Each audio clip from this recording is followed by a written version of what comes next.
경비 아저씨, 이거 빨리 안 치워요? 월급은 왜 받아먹는 거예요? 쓰레기 봉투가 경비실 앞에 내팽개쳐졌습니다. 허리 굽은 노인은 묵묵히 그것을 집어들었습니다. 그가 3년간 경비로 일하는 이 아파트 단지, 그는 모욕을 받으면서도 그 자리를 버텨왔습니다. 과연 그는 왜 이런 선택을 한 걸까요? 사연 시작 전 구독과 좋아요 부탁드립니다.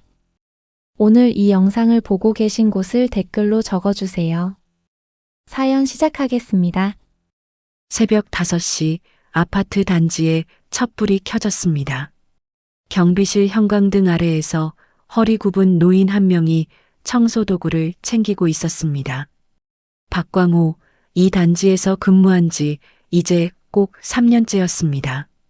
광호는 한숨을 내쉬며 복도 구석에 아무렇게나 던져진 음식물 쓰레기 봉투를 집어들었습니다. 비닐이 찢어져 국물이 흘러내렸고 복도 바닥은 이미 얼룩투성이었습니다. 누가 버렸는지는 뻔했습니다. 502호 장미숙이었습니다.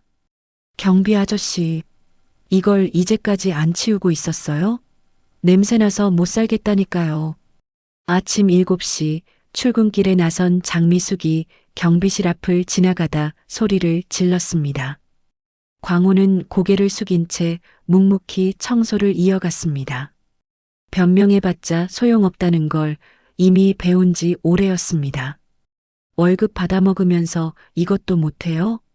요즘 경비들은 정말. 장미숙의 목소리는 복도 끝까지 울려 퍼졌습니다. 광호는 대답 대신 허리를 더 깊이 숙였습니다. 그의 손등에는 세월의 흔적이 깊게 패여 있었고 무릎은 오래전부터 삐걱거렸습니다. 오전 10시 엘리베이터 앞에서 또 다른 소동이 일어났습니다. 603호 김현주가 큰 짐을 들고 서 있었고 마침 엘리베이터에 광호가 청소 도구를 싣고 타고 있었습니다. 경비 아저씨, 나 지금 급한데 엘리베이터 좀 비워줄 수 없어요? 죄송합니다. 금방 내리겠습니다.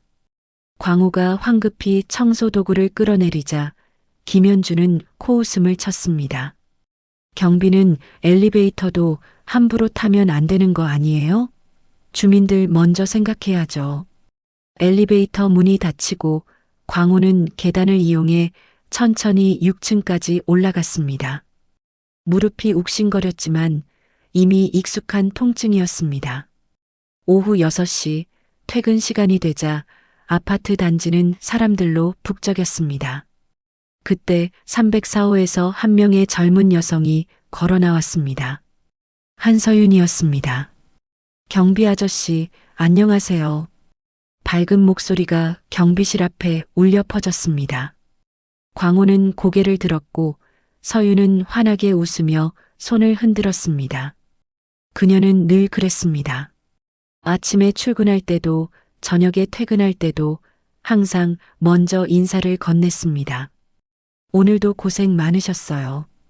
이거 드세요. 서윤이 편의점 봉투에서 캔커피 한 개와 빵 한 봉지를 꺼내 경비실 창구에 내밀었습니다. 광호는 손사래를 쳤지만 서윤은 이미 봉투를 경비실 난간 위에 올려놓고 발걸음을 옮기고 있었습니다. 서윤의 뒷모습을 바라보는 광호의 눈가에 잠시 촉촉한 기운이 맺혔습니다. 그는 서둘러 고개를 돌려 창구 밖을 내다보았습니다. 서윤은 몰랐습니다. 따뜻한 인사 한마디가 자신에게 얼마나 큰 위로가 되는지를요. 밤 11시 단지 안이 조용해지자 광호는 경비실 서랍 깊숙한 곳에서 낡은 사진 한 장을 꺼냈습니다. 젊은 시절의 자신과 품에 안긴 어린 딸의 모습이었습니다. 사진 속 딸아이는 환하게 웃고 있었습니다. 지영아, 미안하다. 광호는 사진을 가슴에 꼭 안았습니다. 그의 눈에서는 이제 참을 수 없는 눈물이 흘러내렸습니다. 일주일 뒤 아파트 단지 입구에 대형 현수막이 걸렸습니다. 주차장 확장 공사 안내, 보다 쾌적한 단지 환경을 위하여. 입주민들 사이에서는 기대 섞인 이야기들이 오갔습니다. 주차 공간이 부족해 불만이 많았던 터라 대부분은 환영하는 분위기였습니다. 하지만 광호의 생각은 달랐습니다. 관리사무소에서 받은 공사 도면을 살펴본 그의 얼굴은 점점 굳어갔습니다. 주차장을 확장하려면 지하 공용공간 일부를 허물어야 했고 그 과정에서 비상계단의 폭이 좁아지게 되어 있었습니다. 이건 안 됩니다. 광호는 다음 날 아침 관리사무소를 찾아갔습니다. 입주자 대표 오상준이 서류를 뒤적이다가 광호를 보고는 인상을 찌푸렸습니다. 왜요, 경비 아저씨? 도면을 보니까 비상계단 폭이 소방법 기준에 맞지 않을 것 같습니다. 그리고 지하 기둥을 일부 철거하면 건물 구조에도 문제가. 경비 아저씨가 건축을 알아요? 전문가들이 다 검토한 거예요. 괜한 걱정 말고 청소나 잘하세요. 오상준은 손을 내저으며 광호의 말을 잘라냈습니다. 광호는 한 번 더 설명하려 했지만 오상준은 이미 전화기를 들고 다른 통화를 시작했습니다. 며칠 뒤 투자사 현장 이사 최도연이 단지를 방문했습니다. 그는 정장 차림에 명품 시계를 찬 중년 남성으로 관리사무소에 들어서자마자 큰 소리로 말했습니다. 이번 공사 일정 좀 더 당겨야겠습니다. 우리 쪽에서 다음 프로젝트 일정이 잡혀 있어서요. 그게 주민들 민원도 있고 해서. 민원? 그런 건 나중에 처리하면 돼요. 공사 먼저 끝내고 나면 다들 만족할 겁니다. 주차 공간 늘어나면 다들 좋아하잖아요.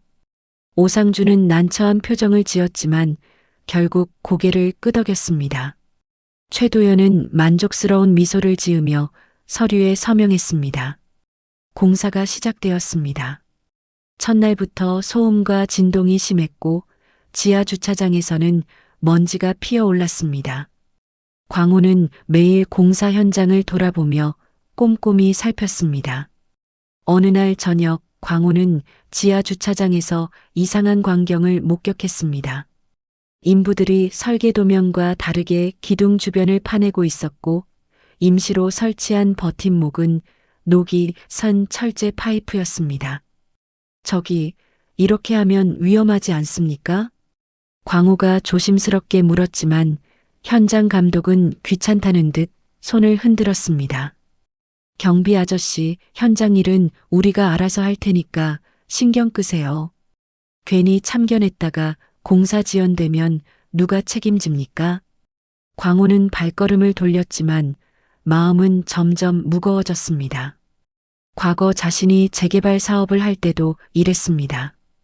비용을 아끼기 위해 안전 기준을 무시하고 주민들의 목소리는 외면했습니다. 그날 밤 광호는 경비실에서 오래된 서류 뭉치를 꺼냈습니다. 수십 년 전 자신이 진행했던 재개발 사업 자료였습니다.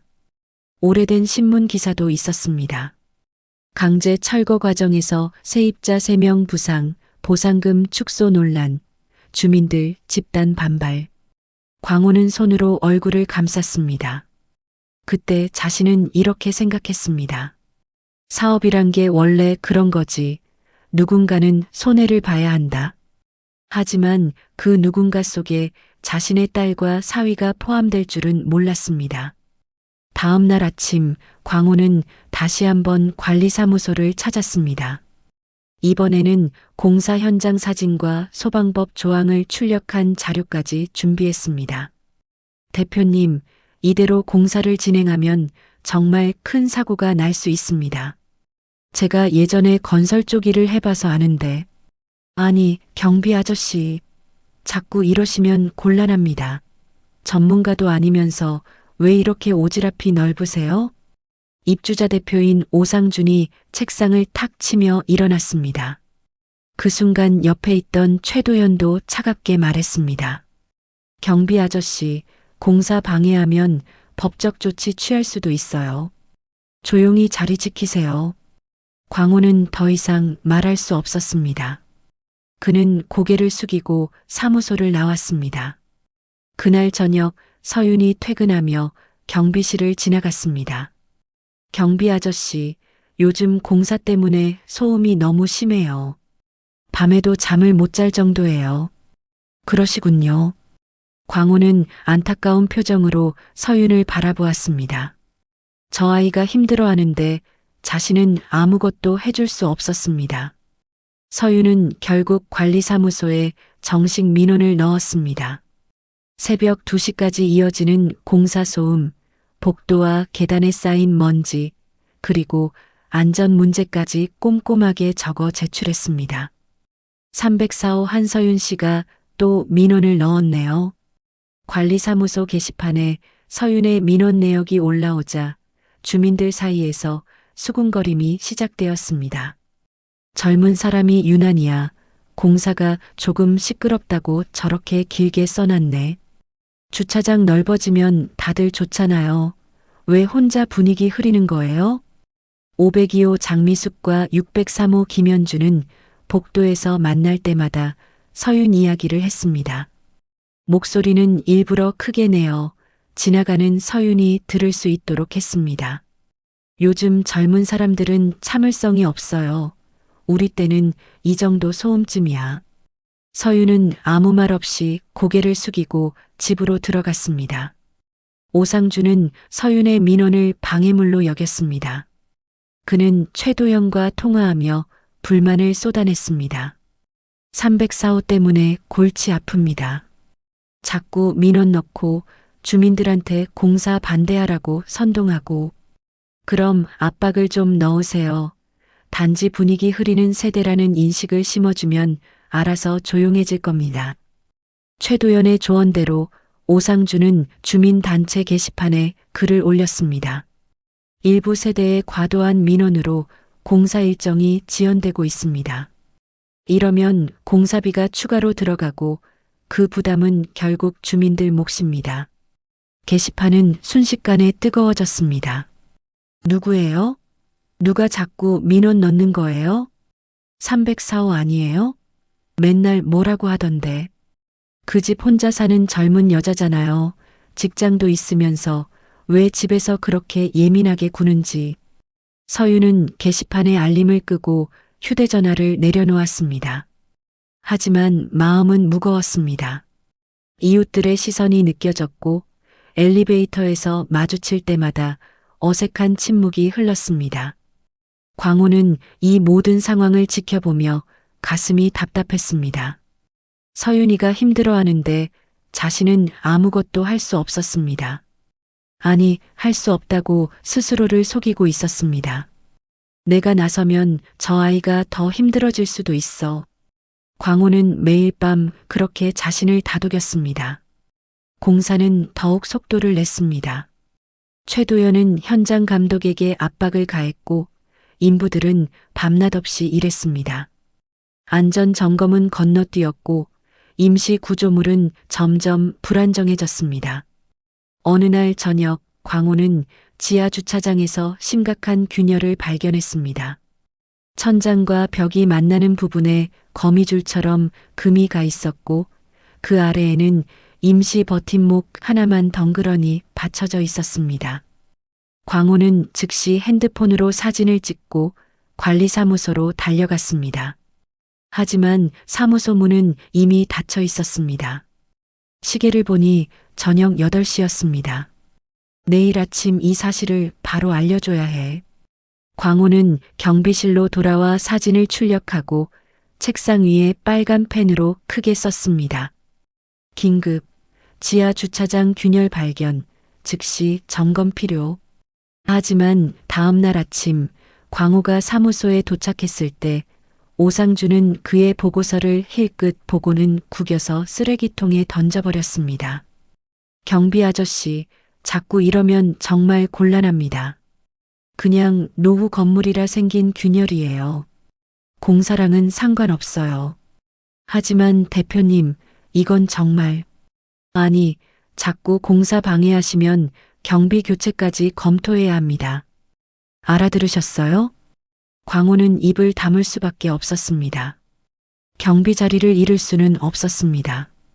그날 밤 광호는 경비실에 혼자 앉아 딸의 편지를 다시 꺼냈습니다. 교통사고로 세상을 떠나기 전 딸이 남긴 마지막 편지였습니다. 아버지가 지은 건물 안에서 사람들이 살았지만 정작 우리 가족은 그 그늘에서 무너졌어요. 제발 제 딸 앞에는 나타나지 마세요. 아버지의 돈도 아버지의 이름도 우리에게는 상처일 뿐이에요. 광호의 눈에서 눈물이 떨어져 편지를 적셨습니다. 그는 편지를 가슴에 꼭 안으며 중얼거렸습니다. 지영아, 내가 또 똑같은 짓을 하고 있구나. 미안하다, 정말 미안하다. 새벽 5시 반 광호는 평소처럼 경비실에서 단지 순찰을 준비하고 있었습니다. 그런데 갑자기 3층 복도에서 무언가 무너지는 듯한 굉음이 들려왔습니다. 광호는 급히 3층으로 뛰어 올라갔습니다. 숨이 턱까지 차올랐지만 멈출 수 없었습니다. 계단을 올라 복도로 들어서는 순간 그는 충격적인 광경을 목격했습니다. 천장에서 떨어진 철제 자재와 석고보드 파편들이 복도 바닥에 흩어져 있었고 그 잔해 사이에서 어린아이의 울음소리가 들려왔습니다. 306호에 사는 유치원생 정민재였습니다. 아이는 이른 새벽 유치원 차량을 타러 나오다가 사고를 당한 것이었습니다. 민재의 머리에서는 피가 흘러내렸고 왼쪽 어깨도 심하게 부어올라 있었습니다. 광호는 황급히 아이를 안아들고 경비실로 뛰어갔습니다. 손이 떨렸지만 침착함을 잃지 않으려 애썼습니다. 그리고 서둘러서 구급차를 불렀습니다. 아파트 3층 복도에서 천장 자재가 떨어져 어린아이가 다쳤습니다. 빨리 와주세요. 구급차가 도착하기까지 걸린 시간은 불과 10분이었지만 광호에게는 영겁처럼 느껴졌습니다. 민재의 어머니가 잠옷 차림으로 뛰어내려왔고 아이를 보자마자 비명을 질렀습니다. 부인, 침착하세요. 곧 구급차가 올 겁니다. 광호는 떨리는 목소리로 민재 어머니를 진정시켰습니다. 하지만 그의 마음속에서는 죄책감이 밀려왔습니다. 내가 더 강하게 막았어야 했는데. 구급차가 아이를 싣고 떠난 뒤 아파트 단지는 순식간에 소란스러워졌습니다. 주민들이 하나둘 모여들었고 3층 복도는 사람들로 북적였습니다. 이게 무슨 일이야? 공사하다가 천장이 무너진 거래요. 그럼 우리 집 천장도 위험한 거 아니야? 오상준과 최도연은 급히 현장으로 달려왔고 현장을 본 두 사람의 얼굴은 창백했습니다.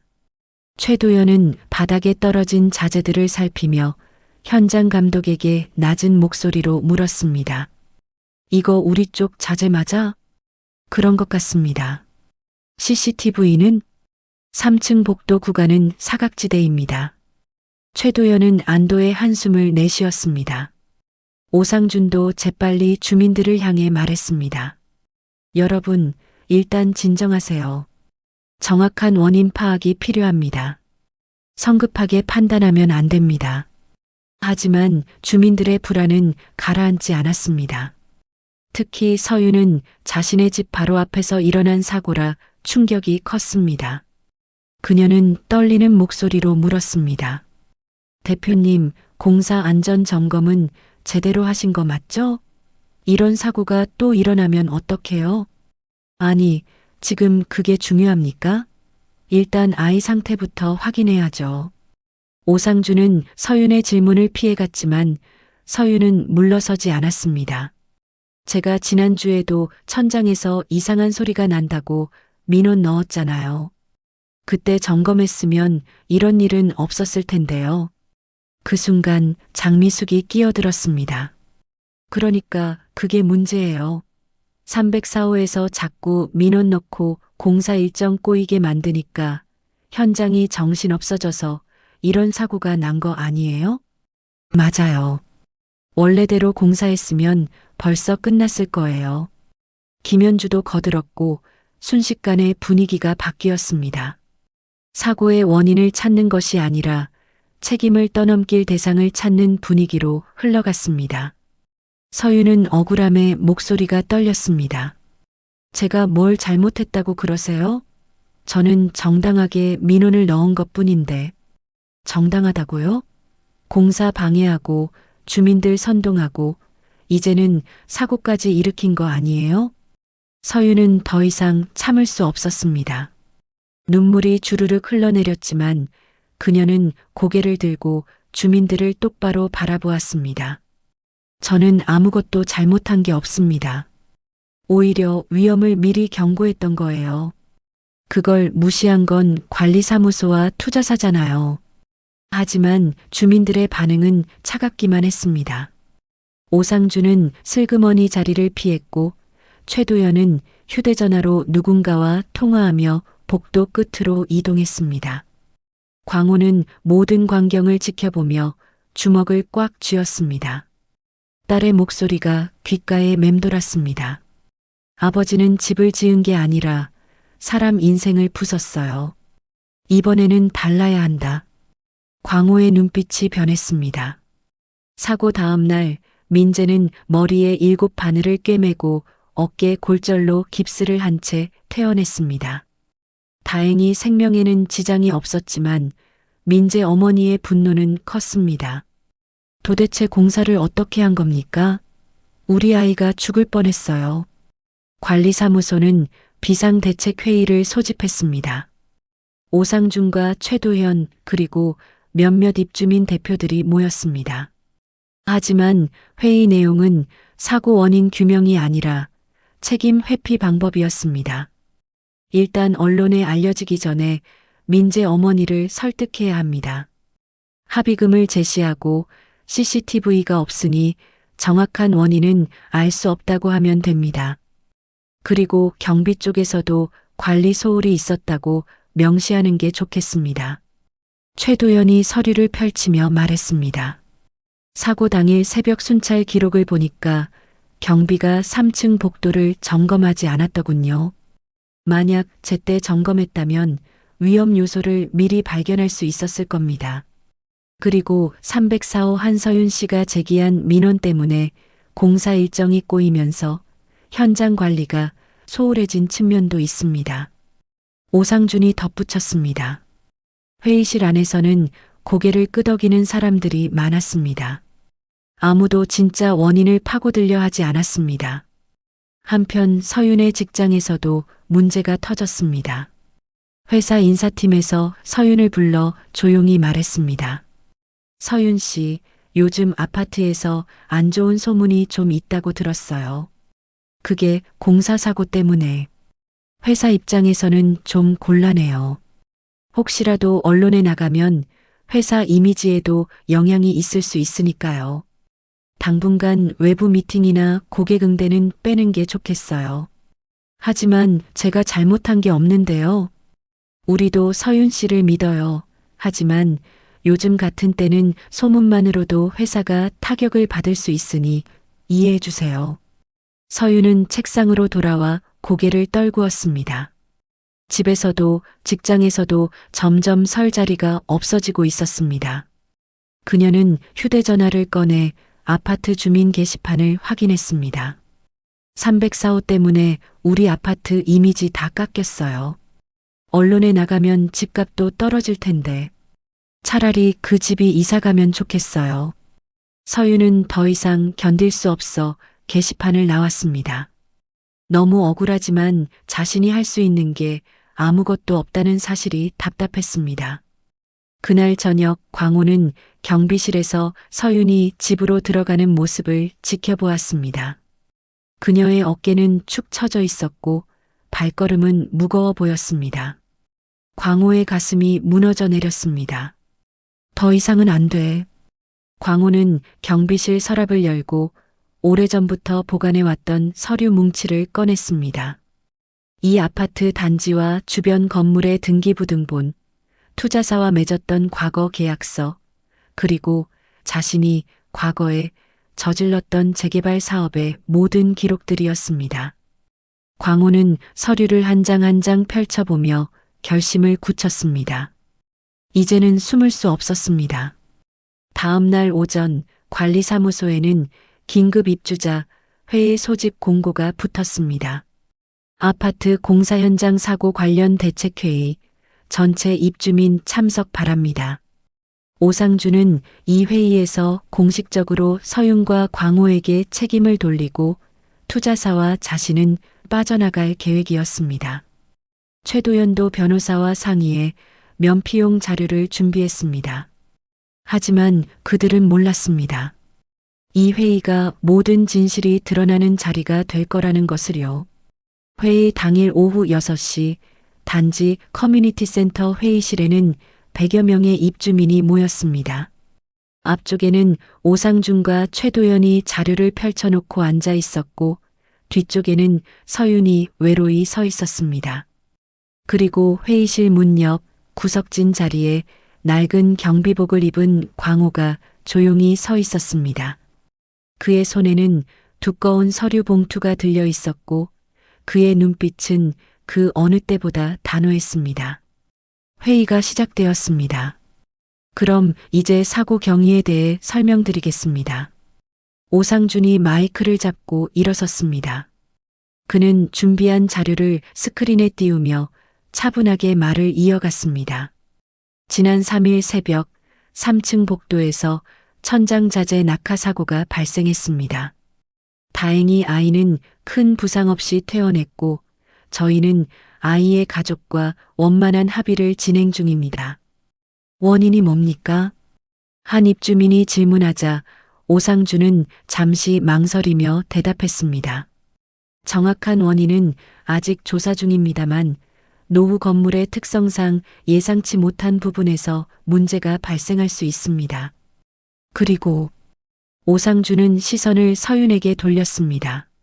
일부 주민의 과도한 민원으로 공사 일정이 지연되면서 현장 관리에 공백이 생긴 것도 사실입니다. 또한 경비의 순찰 소홀도 원인 중 하나로 보입니다. 순간 회의실이 웅성거렸습니다. 서윤은 자리에서 벌떡 일어났습니다. 잠깐만요. 제가 민원을 낸 건 안전 문제 때문이었어요. 오히려 제 경고를 무시한 쪽은 304호 한서윤 씨, 지금은 발언 순서가 아닙니다. 앉으세요. 오상준이 차갑게 말했습니다. 서윤은 억울함에 목이 메었지만 주변의 따가운 시선 때문에 다시 앉을 수밖에 없었습니다. 최도연도 일어나 말을 이었습니다. 저희 투자사는 모든 안전 기준을 준수했습니다. 설계도 구청 승인을 받았고 시공도 관련 법규에 맞춰 진행했습니다. 다만 현장 관리 측면에서 아파트 자체 관리에 문제가 바로 그때 회의실 뒤편에서 났지만 단호한 목소리가 울려 퍼졌습니다. 거짓말입니다. 모두의 시선이 일제히 뒤로 향했습니다. 광호가 천천히 앞으로 걸어 나왔습니다. 손에는 두꺼운 서류 봉투가 들려 있었습니다. 경비 아저씨, 지금 뭐 하는 겁니까? 회의 방해하지 마세요. 오상준이 짜증스럽게 말했지만 광호는 멈추지 않았습니다. 그는 연단 앞까지 걸어가 서류 봉투를 탁자 위에 내려놓았습니다. 제가 증거를 가지고 있습니다. 이 공사가 얼마나 불법적으로 진행되었는지, 그리고 누가 진짜 책임자인지 말입니다. 아니, 경비 주제에 무슨... 최도연이 말을 자르려 했지만 광호는 봉투에서 서류들을 꺼내 하나씩 펼쳐 보였습니다. 이것은 지하 주차장 확장 설계도입니다. 구청 승인을 받았다고 하셨죠? 하지만 실제 시공은 이 도면과 전혀 다릅니다. 비상계단 폭은 소방법 기준보다 30cm 좁고 구조 기둥도 설계보다 2개나 적게 시공되었습니다. 회의실은 술렁이기 시작했고 광호는 다음 서류를 꺼냈습니다. 이것은 천장 보강제 시공 내역서입니다. 계약서에는 어급 자재를 사용하기로 되어 있지만 실제로는 시급 저가 자재를 사용했습니다. 그래서 자재가 제대로 고정되지 않고 떨어진 겁니다. 당신이 어떻게 그런 걸 알아요? 경비가 건축을 알기나 합니까? 최도연이 비웃었지만 그의 얼굴은 창백해지고 있었습니다. 광호는 차분하게 대답했습니다. 저는 30년 전 재개발 사업을 했던 사람입니다. 건물을 짓고 허물고 사람들을 쫓아내고 돈을 벌었던 사람이죠. 회의실은 다시 한번 조용해졌고 광호는 다음 서류를 펼쳤습니다. 그리고 이것은 이 아파트 단지와 주변 건물 5채의 등기부등본입니다. 소유자 이름란에는 박광호라는 이름이 선명하게 적혀 있었습니다. 입주민들이 경악했습니다. 뭐예요? 경비 아저씨가 이 아파트 주인이라고요? 말도 안 돼. 오상준과 최도연의 얼굴은 사색이 되었습니다. 광호는 계속해서 말을 이었습니다. 여러분이 매일 무시하고 쓰레기를 던지고 엘리베이터도 못하게 막았던 이 늙은 경비가 바로 이 단지의 대주주 박광호입니다. 광호는 경비 모자를 벗었습니다. 그의 눈에는 눈물이 고여 있었습니다. 그리고 광호는 서윤을 바라보았습니다. 서윤은 멍하니 그를 쳐다보고 있었습니다. 저 아이의 외할아버지입니다. 회의실이 완전히 정적에 휩싸였습니다. 서윤은 믿을 수 없다는 표정으로 고개를 저었습니다. 무슨 말씀이세요? 광호는 마지막 서류를 꺼냈습니다. 오래된 가족 사진과 호적 등본이었습니다. 박지영, 내 딸의 이름입니다. 그리고 한서윤, 내 손녀의 이름이죠. 광호는 떨리는 목소리로 계속 말했습니다. 30년 전 나는 재개발 사업으로 큰 돈을 벌었습니다. 하지만 그 과정에서 수많은 사람들의 삶을 무너뜨렸습니다. 강제 철거, 보상금 축소, 폭력 모든 더러운 짓을 다 했습니다.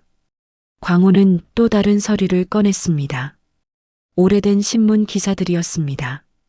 그리고 그 재개발 지역 중 하나가 내 딸이 살던 동네였습니다.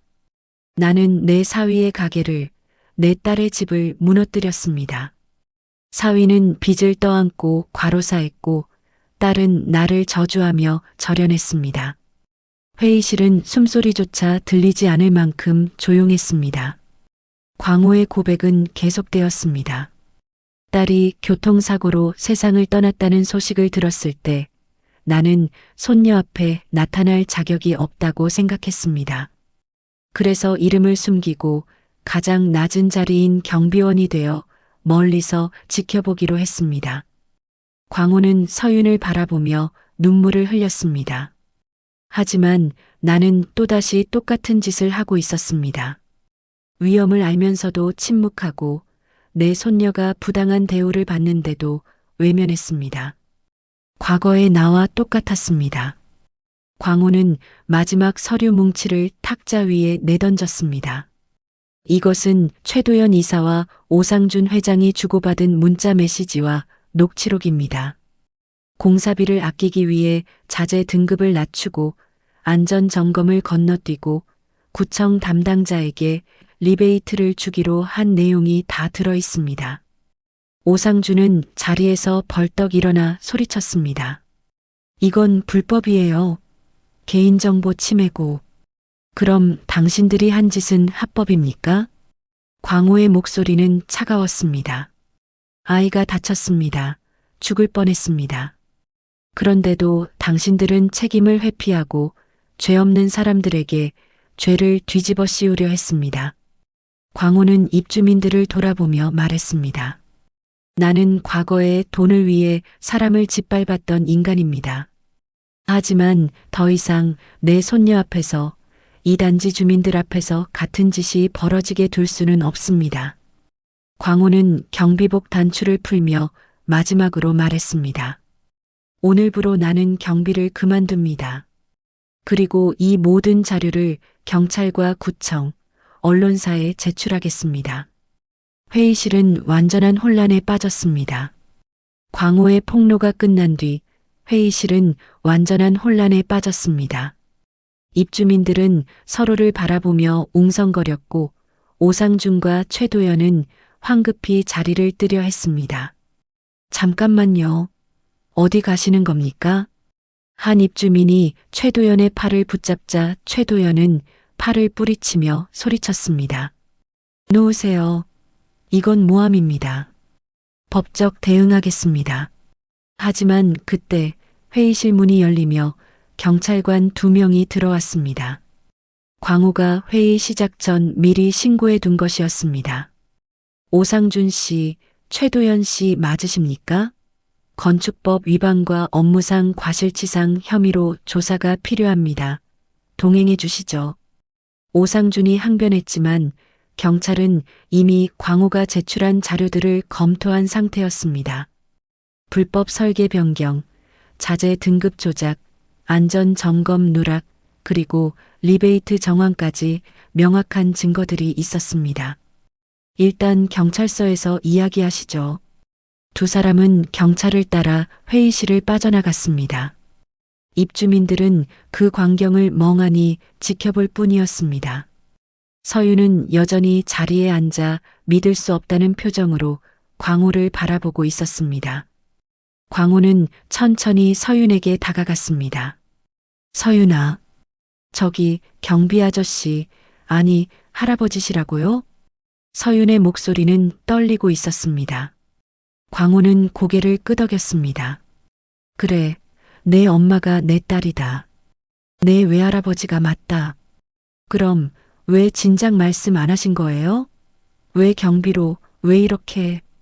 서윤의 눈에서 눈물이 쏟아졌습니다. 광호는 떨리는 손으로 낡은 편지 하나를 꺼냈습니다. 이건 내 엄마가 마지막으로 남긴 편지다. 읽어봐라. 서윤은 떨리는 손으로 편지를 받아들었습니다. 익숙한 엄마의 필체였습니다. 아버지가 지은 건물 안에서 사람들이 살았지만 정작 우리 가족은 그 그늘에서 무너졌어요. 아버지의 돈도 아버지의 이름도 우리에게는 상처일 뿐이에요. 제발 제 딸 앞에는 나타나지 마세요. 그게 아버지가 할 수 있는 마지막 사랑입니다. 서윤은 편지를 읽으며 흐느꼈습니다. 엄마의 마지막 부탁을 지키려고 했다. 하지만 너를 지키지 못하면서까지 그 약속을 지킬 수는 없었다. 할아버지. 서윤은 더 이상 참지 못하고 광호의 품에 안겼습니다. 두 사람은 회의실 한가운데서 한참을 울었습니다. 며칠 뒤 사건은 언론에 크게 보도되었습니다. 광호가 제출한 자료 중에는 경비실 CCTV 영상도 포함되어 있었습니다. 장미숙이 음식물 쓰레기를 경비실 앞에 던지며 욕설을 퍼붓는 장면, 김현주가 광호에게 무거운 짐을 들게 하고 엘리베이터를 못 타게 막는 장면들이 고스란히 담겨 있었습니다. 영상이 공개되자 아파트 주민 게시판은 발칵 뒤집혔습니다. 경비원이라고 저렇게 함부로 대해도 되는 거예요? 부끄럽네요. 저런 사람들이 우리 단지에 산다는 게. 장미숙과 김현주는 집 밖으로 나오지 못했습니다. 복도를 지날 때마다 주민들의 따가운 시선이 느껴졌고 단지 게시판에는 사과문을 요구하는 글들이 올라왔습니다. 한편 구청과 소방서에서는 아파트 전체에 대한 긴급 안전 점검을 실시했습니다. 점검 결과는 충격적이었습니다. 3층뿐만 아니라 4층, 5층 천장에도 보강제 결함이 발견되었습니다. 또한 비상계단 폭이 소방법 기준에 미달하며 소화전 일부는 작동하지 않았습니다. 그리고 지하 주차장 구조 기둥 2개가 설계와 다르게 시공되어 붕괴 위험이 있었습니다. 입주민들은 경악했습니다. 자신들이 살던 건물이 사실상 시한폭탄이었던 것입니다. 입주민들의 태도는 완전히 바뀌었습니다. 광호를 무시하던 사람들도 서윤을 비난하던 사람들도 이제는 고개를 숙였습니다. 투자사는 공사를 전면 중단했고 최도연은 구속되었습니다. 오상준은 입주자 대표직에서 물러났고 배임과 업무상 과실 혐의로 재판을 받게 되었습니다. 사고 현장에서 다친 아이의 부모는 정식으로 손해배상 소송을 제기했고 투자사와 아파트 관리 측은 거액의 합의금을 지불하기로 했습니다. 광호는 경비복을 벗고 평범한 옷차림으로 단지를 산책했습니다. 이제 더 이상 숨을 필요가 없었습니다. 주민들은 그를 볼 때마다 고개를 숙여 인사했습니다. 하지만 광호는 그저 쓸쓸히 웃을 뿐이었습니다. 진작 용기를 냈다면 아이가 다치는 일은 없었을 테니까요. 사건 이후 일주일이 지났습니다. 서윤은 직장에 복귀했고 인사팀에서는 정중하게 사과했습니다. 괜찮습니다. 저도 이해합니다. 서윤은 담담하게 대답했지만 마음속에는 여전히 씁쓸함이 남아 있었습니다. 위기가 닥쳤을 때 자신을 믿어주지 않았던 사람들이 이제 와서 돌아선 것이 마냥 반갑지만은 않았습니다. 아파트로 돌아온 서윤은 주민들의 인사를 받았습니다. 서윤 씨, 그동안 정말 미안했어요. 하지만 서윤은 형식적인 미소만 지을 뿐이었습니다. 진심이 느껴지지 않았습니다. 사람들은 진실이 밝혀졌기 때문에 태도를 바꾼 것일 뿐 정말로 자신의 잘못을 뉘우치는 것 같지는 않았습니다.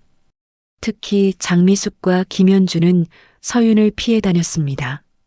복도에서 마주치면 고개를 돌리거나 급히 집 안으로 들어가 버렸습니다. 공식적인 사과는 없었습니다. 어느 날 저녁 서윤은 광호의 집을 찾아갔습니다. 광호는 이제 경비실이 아닌 단지 내 가장 큰 평수의 아파트에 살고 있었습니다. 원래 그의 집이었습니다. 광호는 서윤을 맞이하며 차를 내왔고 두 사람은 거실에 마주 앉았습니다. 할아버지, 저 아직도 믿기지가 않아요. 그럴 거다. 나도 아직 낯설다. 엄마는 할아버지를 정말 미워했나요? 광호는 잠시 동안의 침묵 끝에 천천히 입을 열었습니다. 미워했지. 당연히 미워했을 거다. 내가 내 엄마의 인생을 망쳤으니까. 하지만 할아버지는 일부러 그런 게 아니잖아요. 일부러가 아니라고 해서 용서받을 수 있는 건 아니다. 나는 돈을 벌기 위해 사람들의 삶을 무너뜨렸어. 그게 사업이라고 어쩔 수 없는 일이라고 스스로를 합리화했지. 광호는 오래된 상자 하나를 꺼내 서윤 앞에 놓았습니다. 내 엄마의 물건들이다. 내가 몰래 간직하고 있던 거야. 서윤은 상자를 열었습니다. 안에는 엄마의 어린 시절 사진, 일기장, 그리고 몇 장의 편지가 들어 있었습니다. 서윤은 떨리는 손으로 일기장을 펼쳤습니다. 엄마의 필체가 선명했습니다. 일기장에는 이렇게 적혀 있었다. 오늘 아빠가 우리 동네를 재개발한다고 했다. 아빠는 사업가니까 어쩔 수 없다고 하셨지만 우리 가게는 어떻게 되는 걸까? 남편은 걱정이 많아 보인다. 다음 장을 넘겼습니다. 가게가 문을 닫았다. 보상금은 턱없이 적었다. 남편은 빚을 졌고 아빠에게 도움을 청했지만 아빠는 사업과 가족은 별개라고 하셨다. 이제 아빠를 아빠라고 부를 수 없을 것 같다. 서윤의 눈에서 눈물이 떨어졌습니다. 미안하다, 서윤아. 정말 미안하다. 할아버지는 그동안 어떻게 사셨어요? 견뎠지. 그냥 하루하루를 견뎠다. 내가 잘 자라는 모습을 멀리서 보는 게 유일한 낙이었어. 서윤은 광호의 손을 잡았습니다. 하지만 그의 표정은 여전히 무거웠습니다. 며칠 뒤 광호는 중요한 결정을 발표했습니다. 단지 게시판에 긴 글이 올라왔습니다. 입주민 여러분께 저는 이 단지의 소유주 박광호입니다. 이번 사건을 계기로 많은 생각을 했습니다. 제가 과거에 재개발 사업으로 벌어들인 돈은 깨끗하지 않습니다. 수많은 사람들의 눈물과 고통 위에 쌓아 올린 부입니다. 그래서 결정했습니다. 첫째, 이 아파트 단지는 전면 안전 보강 공사를 실시하겠습니다. 모든 비용은 제가 부담하며 입주민 여러분께는 일체의 추가 부담이 없을 것입니다. 둘째, 제가 소유한 주변 건물 세 채의 임대 수익금 전액을 재개발 피해자 지원 기금으로 출연하겠습니다. 과거 제가 무너뜨린 삶들에 대한 작은 보상입니다. 이것으로 제 죄가 용서받을 수 있다고 생각하지 않습니다. 하지만 남은 인생 동안 속죄하며 살아가겠습니다. 글이 올라오자 단지는 다시 한번 술렁였습니다. 하지만 광호는 칭찬을 원하지 않았습니다.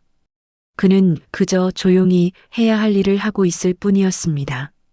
2달 뒤 아파트 단지는 대대적인 안전 보강 공사에 들어갔습니다.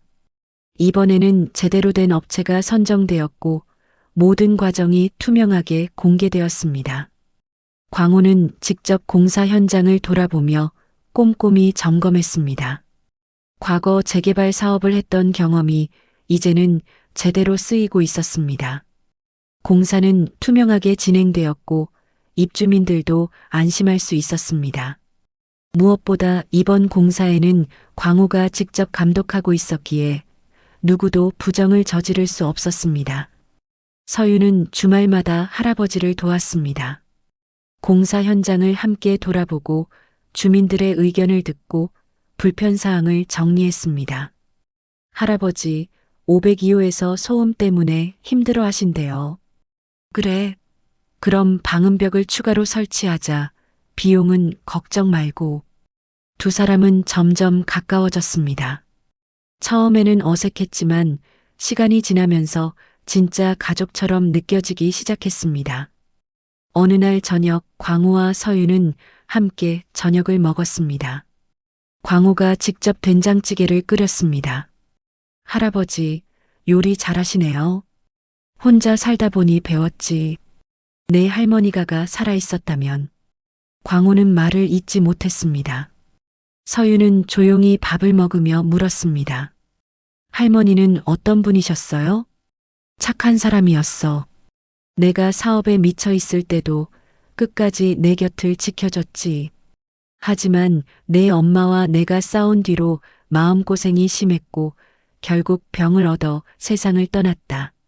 할아버지 잘못이 아니에요. 아니다. 내 잘못이 맞아. 내가 가족보다 돈을 택했으니까. 서유는 할아버지의 손을 잡았습니다. 이제는 다르잖아요. 할아버지는 변하셨어요. 광호는 서윤의 손을 꼭 잡으며 고개를 끄덕였습니다. 며칠 뒤 단지에서는 작은 행사가 열렸습니다. 안전공사 완료를 기념하는 자리였습니다. 입주민들이 모두 모였고 광호는 간단한 인사말을 준비했습니다. 여러분, 그동안 불편하셨죠? 이제 공사가 끝났습니다. 우리 단지는 이제 안전합니다. 박수 소리가 터져 나왔고 광호는 계속 말을 이었습니다. 하지만 건물만 안전하다고 해서 진짜 안전한 게 아닙니다. 사람의 마음이 안전해야 진짜 안전한 겁니다. 입주민들이 조용히 귀를 기울였습니다. 저는 과거에 사람을 무시하고 약자를 짓밟으며 살았습니다. 그 결과 제 가족이 무너졌고 수많은 사람들이 고통받았습니다. 여러분은 그러지 않기를 바랍니다. 광호는 잠시 멈췄다가 말을 이었습니다. 경비든 청소부든 배달원이든 모두 똑같이 존중받아야 할 사람들입니다. 그들이 없으면 우리도 살 수 없습니다. 부디 그걸 잊지 마십시오. 장미숙과 김현주는 고개를 숙였습니다. 광호는 그들을 바라보며 말했습니다. 그리고 과거에 저를 무시하고 함부로 대했던 분들 용서합니다. 저도 과거에 그런 사람이었으니까요. 다만 이제는 변하시기 바랍니다. 행사가 끝난 뒤 장미숙과 김현주가 광호에게 다가와 고개를 숙이며 사과했습니다. 광호는 고개를 끄덕였습니다. 괜찮습니다. 이제 새로 시작합시다. 그날 밤 광호와 서유는 아파트 옥상에 올라갔습니다. 도시의 야경이 한눈에 들어왔습니다. 빌딩의 불빛들이 반짝이고 차들이 오가는 모습이 보였습니다. 할아버지, 예쁘죠? 그래, 예쁘구나. 광호는 주머니에서 낡은 열쇠를 하나를 꺼냈습니다. 내 엄마가 지키고 싶어 했던 집의 열쇠다. 내 엄마는 가난했지만 자기 집을 사랑했어. 이제 이 열쇠는 내 거다. 서유는 열쇠를 받으며 눈물을 흘렸습니다. 이제는 내 방식대로 이 집을 지켜라. 할아버지처럼 살지 말고 내 엄마처럼 살아라. 돈보다 사람을 먼저 생각하는 사람이 되어라. 두 사람은 한참 동안 도시를 내려다보며 서 있었습니다. 이제 광호는 더 이상 숨지 않아도 되었습니다. 손녀 곁에서 당당하게 할아버지로 살 수 있었습니다. 안전 공사가 마무리된 뒤 광호는 본격적으로 과거 청산 작업에 들어갔습니다. 그는 30년 전 자신이 진행했던 재개발 사업의 모든 자료를 꺼내 정리하기 시작했습니다. 할아버지, 이 많은 서류를 다 보시려고요? 서윤이 놀란 표정으로 물었습니다. 광호의 서재에는 수십 개의 상자가 쌓여 있었고 각 상자에는 오래된 계약서와 명단, 신문 기사들이 가득했습니다. 그래야지 내가 피해를 준 사람들이 누군지 확인하고 찾아가야 한다. 하지만 이미 30년이나 지났는데 찾을 수 있을까요? 찾아야지. 그게 내가 할 수 있는 최소한의 일이다. 광호는 매일 아침 일찍 일어나 서류를 정리했습니다. 강제 철거당한 세입자 명단, 보상금을 제대로 받지 못한 상인들의 목록, 재개발로 삶의 터전을 잃은 주민들의 기록, 모든 것이 광호의 손을 거쳐 정리되었습니다. 광호는 한 명 한 명의 이름을 읽으며 얼굴을 떠올렸습니다. 당시에는 그저 세입자, 상인으로만 생각했던 사람들이었습니다. 하지만 이제는 달랐습니다. 그들 모두 자신만의 삶과 가족이 있던 사람들이었습니다. 일주일 뒤 광호는 첫 번째 방문을 시작했고 서윤이 함께했습니다. 두 사람은 낡은 빌라 앞에 섰습니다. 광호는 잠시 망설이다가 초인종을 눌렀습니다. 문이 열리고 백발의 노인이 나왔습니다. 박영수였습니다. 박영수 씨, 저는 박광호입니다. 30년 전 당신이 살고 있던 곳에 재개발 사업을 진행했던 박영수의 얼굴이 굳어졌습니다. 당신이 박광호? 찾아뵙기가 죄송합니다만 꼭 드릴 말씀이 있어서 왔습니다. 박영수는 한참을 광호를 노려보다가 문을 열었습니다. 집안은 비좁았고 오래된 가구들과 낡은 벽지가 세월의 무게를 말해주고 있었습니다. 광호와 서유는 작은 거실에 앉았습니다. 무슨 일로 왔소? 박영수의 목소리는 차갑고 날카로웠습니다. 광호는 깊이 고개를 숙였습니다. 사과하러 왔습니다. 그리고 보상하러 왔습니다. 사과? 30년이 지나서? 늦었다는 걸 압니다. 하지만 그래도 해야 할 일입니다. 광호는 가방에서 서류 뭉치를 꺼냈습니다. 당시 박영수 씨께서는 세탁소를 운영하셨고 보상금을 받으셨습니다. 하지만 당시 적정 보상금은에는 한참 모자랐죠. 이건 그때에 대한 제 사죄의 표시입니다. 광호는 수표를 꺼내 테이블 위에 놓았습니다.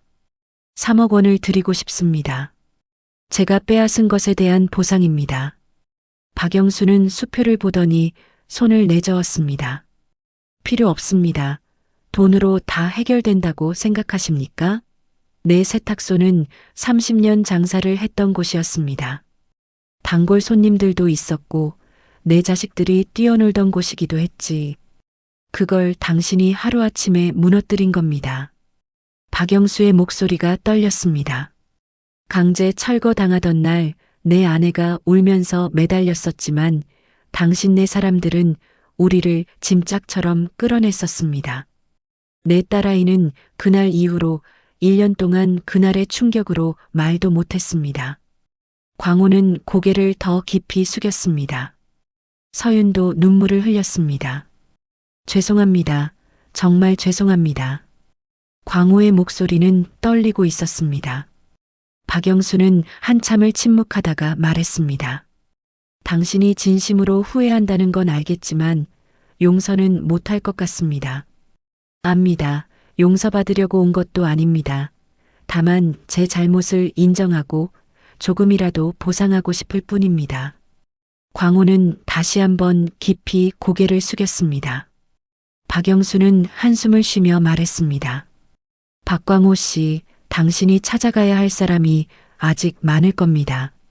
나처럼 받아주는 사람도 있겠지만 문전박대하는 사람도 있을 겁니다. 박영수는 문을 닫았습니다. 광호와 서유는 빌라를 나와 한참을 걸었습니다. 할아버지, 괜찮다, 서유나. 이제 시작일 뿐이다. 그날부터 광호는 매주 과거 피해자들을 찾아갔습니다. 어떤 이는 문을 열어주지도 않았고 어떤 이는 광호를 보자마자 소리를 질렀습니다. 어떤 이는 광호의 모습을 보고 마음이 풀렸고 어떤 이는 끝까지 용서하지 않았습니다. 하지만 광호는 포기하지 않았습니다. 한 사람 한 사람 정성을 다해 사과했습니다.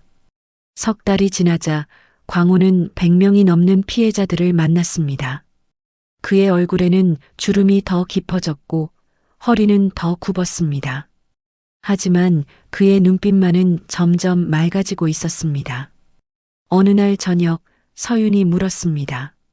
할아버지, 힘들지 않으세요? 힘들지. 하지만 마땅히 해야 할 일이다. 이걸 하지 않으면 나는 죽을 때까지 편히 눈을 감을 수 없어. 서윤은 할아버지를 꼭 안았습니다. 광호도 손녀를 안으며 눈물을 흘렸습니다. 광호의 사과 행보가 시작되자 점차 언론의 관심을 받기 시작했습니다. 한 지역 신문사가 광호의 이야기를 다루면서였습니다. 재개발 사업가 30년 만에 피해자 찾아 사죄. 숨은 부동산 부자 전 재산으로 피해 보상. 기사가 나가자 사회적 반응은 엇갈렸습니다. 어떤 이들은 광호의 용기를 칭찬했고 어떤 이들은 너무 늦은 사과라며 비판했습니다. 광호는 언론의 반응에 신경 쓰지 않았습니다. 다만 해야 할 일을 묵묵히 해나갔을 뿐입니다. 어느 날 광호는 시청을 찾아가 담당 공무원과 면담했습니다. 재개발 피해자 지원 기금을 만들고 싶습니다. 그게 무슨 말씀이신지요? 과거 재개발로 피해를 본 분들을 지원하는 기금입니다. 의료비, 주거비, 교육비 등을 지원하고 법률 상담도 무료로 제공하고 싶습니다. 담당 공무원은 놀란 표정으로 물었습니다. 기금 규모는 어느 정도를 생각하십니까? 일단 100억 원으로 시작하겠습니다. 그리고 제 건물 임대 수익이 연간 20억 원 정도 되는데 그것도 매년 기부하겠습니다. 한 달 뒤 재개발 피해자 지원 기금이 공식 출범했습니다. 출범식에는 광호와 서윤 그리고 몇몇 과거 피해자들이 참석했습니다. 광호는 단상에 올라 짧은 인사말을 했습니다. 여러분, 저는 30년 전 재개발 사업으로 많은 분들께 피해를 드린 박광호입니다. 청중석이 조용해졌습니다. 저는 오늘 이 자리에서 공개적으로 사과드립니다. 제가 돈을 벌기 위해 여러분의 삶을 무너뜨렸습니다. 저는 사업이라는 이름으로 개발이라는 명분으로 여러분을 짓밟았습니다. 광호의 목소리는 떨리고 있었습니다. 돌이킬 수는 없습니다. 하지만 남은 인생 동안 속죄하겠습니다. 이 기금이 작은 도움이라도 되기를 바랍니다. 광호는 깊이 허리를 숙였습니다. 90도 각도로 고개를 숙인 채 한참을 그대로 있었습니다. 청중석에서 누군가 박수를 치기 시작했습니다. 1명, 2명, 점차 박수 소리가 커졌습니다. 하지만 광호는 끝까지 고개를 숙인 채 있었습니다. 출범식 이후 기금은 본격적으로 운영되기 시작했습니다. 과거 재개발 피해자들이 하나둘 신청했고 심사를 거쳐 지원금이 지급되었습니다. 서윤은 기금 운영을 도우며 할아버지의 진심을 확인할 수 있었습니다. 광호는 신청서 하나하나를 직접 검토했고 지원이 필요한 사람들을 직접 찾아가기도 했습니다. 어느 날 한 노인이 광호를 찾아왔습니다. 박광호 씨, 저 기억하십니까? 광호는 노인의 얼굴을 자세히 살펴보다가 깜짝 놀랐습니다. 김철수 씨? 맞습니다. 30년 전 철물점을 하던 김철수입니다. 광호의 얼굴이 창백해졌습니다. 김철수는 당시 강제 철거 과정에서 가장 큰 피해를 입은 사람 중 하나였습니다. 김철수 씨, 죄송합니다. 광호는 즉시 고개를 숙였습니다. 하지만 김철수는 광호의 손을 잡았습니다. 괜찮습니다. 30년 동안 저도 당신을 원망했습니다. 하지만 이제 놓아주려 합니다. 당신이 이렇게 속죄하는 모습을 보니 제 마음도 편해지는 것 같습니다. 김철수의 눈에도 눈물이 고였습니다. 용서합니다. 박광호 씨. 광호는 그 자리에 주저앉아 울었습니다. 서윤도 주변 사람들도 함께 눈물을 흘렸습니다. 한편 광호의 행보는 다른 재개발 사업가들에게도 영향을 미치기 시작했습니다. 몇몇 사업가들이 광호에게 연락을 해왔습니다. 박 사장님, 저도 과거에 잘못한 게 있습니다. 어떻게 해야 할까요? 본인의 잘못을 인정하는 게 먼저입니다. 그리고 진심으로 사과하십시오. 돈만으로는 부족합니다. 진심이 있어야 합니다. 점차 사회 분위기가 바뀌기 시작했습니다. 재개발 피해 보상에 대한 논의가 활발해졌고 일부 지자체에서는 과거 재개발 피해 실태 조사에 나섰습니다. 박광호 씨의 용기가 사회를 변화시키고 있습니다. 언론은 광호를 조명했고 그의 이야기는 점점 더 많은 사람들에게 알려졌습니다. 하지만 광호는 여전히 겸손했습니다. 저는 영웅이 아닙니다. 그저 잘못을 바로잡으려는 죄인일 뿐입니다. 어느 날 저녁 서윤이 할아버지에게 물었습니다. 할아버지, 행복하세요? 광호는 잠시 생각하다가 대답했습니다. 행복, 그건 잘 모르겠지만 마음은 편해진 것 같다. 더 이상 도망치지 않아도 되니까. 저는 할아버지가 자랑스러워요.